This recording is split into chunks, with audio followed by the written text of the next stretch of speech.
Welcome to the ILM Ki Life YouTube channel. This video is telling you the world of video editing. Whether you're a seasoned professional or a beginner just starting out, understanding the different stages of the video editing process is crucial to producing content. The video editing process can be broken down into several stages, each of which plays a critical role in creating a polished and professional final product.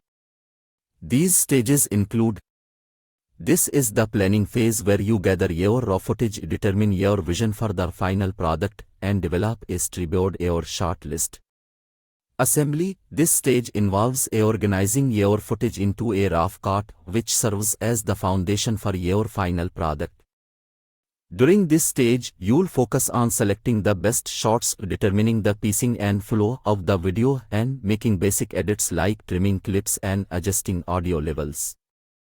Rough cut: this stage involves refining your rough cut by adding transitions, effects, sound effects, and music. This is also the stage where you'll begin to make more complex edits like color correction and audio mixing.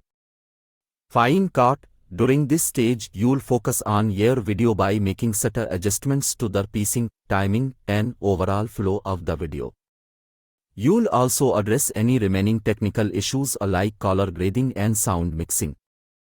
Final cut: this is the last stage of the video editing process where you'll make any final adjustments to the video head titles and graphics and export the final product in the appropriate format. By understanding the different stages of the video editing process, you'll be better equipped to create engaging content that meets your specific needs and goals. So grab your footage, fire up your editing software, and get ready to bring your vision to life. I hope you all are understand it. If you have any query, contact us.